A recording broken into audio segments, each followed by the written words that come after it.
عامر صاحب، جیسے میں نے اپنے ابتدائیے میں کہا، آج یقینی طور پہ ہماری ملک کی تاریخ کا بڑا ہی زبردست ڈے تھا۔ 25 کروڑ 24 کروڑ عوام جن کے گھر میں بھی ٹی وی ہے، انہوں نے سپریم کورٹ کی کارروائی براہ راست دیکھی کہ ہوتی کیسے ہے۔ ایک طویل سماعت تھی بغیر کسی وقفے کے،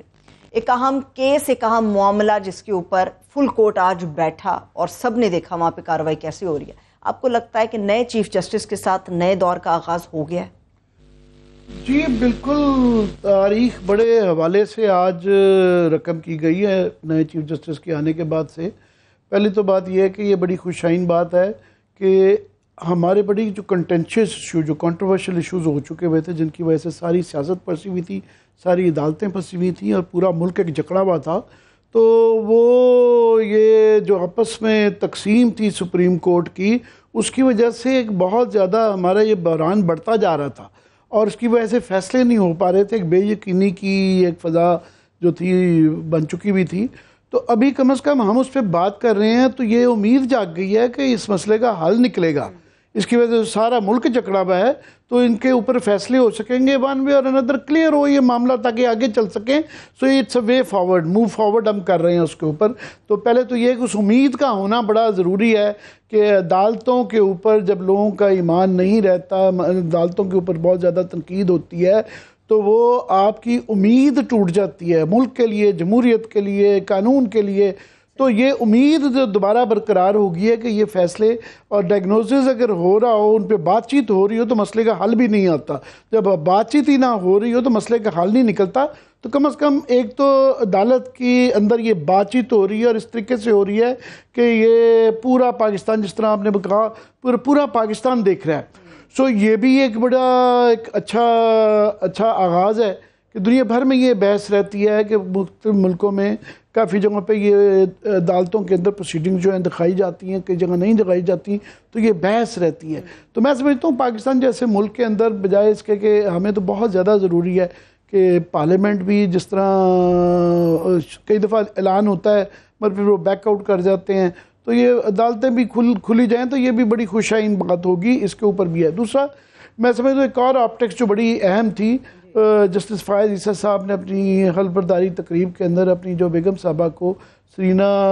عیسیٰ بی بی کو ساتھ میں کھڑا کیا، تو یہ بھی ایک بڑی نئی ابتدا ہے کہ ہم نے یہ ایک بالکل فیملی، جو بھی انسان کی ترقی ہوتی ہے اس کے پیچھے اس کے بیوی بچے، خاندان کا بہت زیادہ حصہ ہوتا ہے۔ سو وہ یہ بھی ایک اچھی میں سمجھتا ہوں ابتدا ہے۔ اور ساتھ میں کیونکہ یہ جو موجودہ اس وقت بینچ ہے، اس کے اندر پہلی دفعہ ہوا ہے کہ 2 خواتین جج بھی سپریم کورٹ اندر پہنچی ہیں،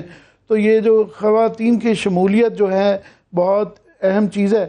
تو ابھی کیونکہ اتنے زیادہ آپٹکس ہیں، مگر میں یہ ضرور کہوں گا کہ یہ ٹی وی پہ آنے کے جو ہے نا، یہ بڑا اس کو سوچ بچار کے دیکھا جائے گا کہ آئندہ اس کا کس حد تک چلایا جائے گا۔ کہ ابھی چیف جسٹس صاحب نے کہا یہ پائلٹ پروجیکٹ ہے، یعنی اس کے اوپر تجربہ کیا جا رہا ہے،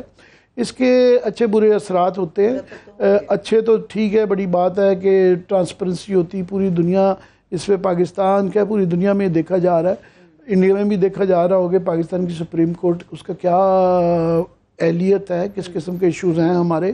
اور لوگ بھی بجائے اس کے کہ وہ اخباروں کے ذریعے یا ہمارے تبصروں کے فیصلہ کریں، لوگ خود فیصلہ کر سکیں گے۔ بری چیز اس کی ایک کا جو کہ ہو سکتی ہے یا تھوڑی سی نظر بھی آتی ہے، کئی دفعہ یہ ہوتا ہے کہ جب ٹی وی پہ آنا شروع ہوتا ہے، پارلیمنٹ میں دیکھیں تو لوگ بجائے اس کے کہ ایشوز کے وہ بات کرنے کے، تو وہ پھر پلینگ ٹو دا گیلری جسے کہا جاتا ہے، تو وہ ٹی وی کے لیے ایک پاپولر چیز کی طرف ہو جاتا ہے۔ تو یہ ایک تھوڑا سی تشویش ہے اور تھوڑی سی نظر بھی آئی کہ ان چیزوں کا جب پورے پاکستان میں ٹی وی پہ آپ دکھائے جا رہے ہوں اور یہ احساس ہو کہ لوگ دیکھ رہے ہیں، تو کئی دفعہ آپ انصاف اور قانون اور آئین سے ہٹ کے جو ہے وہ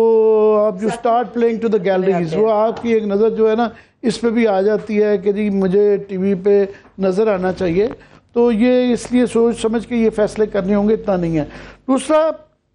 اس میں ظاہر ہے یہ اتنا بڑا، جس طرح میں نے کہا کہ پہلے جکڑا گیا تھا، یہ فیصلہ ہو رہا ہے، تو ایک ٹینشن بھی اس کے اندر انڈر لائنگ ایک چل رہی ہے۔ ظاہر ہے ہماری عدالت کے اندر ایک بڑی تقسیم رہی ہے، اس تقسیم یہ بات چیت تو ہو رہی ہے، مگر اس کا جو ٹینشن ہے وہ ویزیبلی نظر آتی ہے۔ ذرا کہ اس کے اندر جو تقریباً 5 کے قریب میرے خیال ججز ہیں،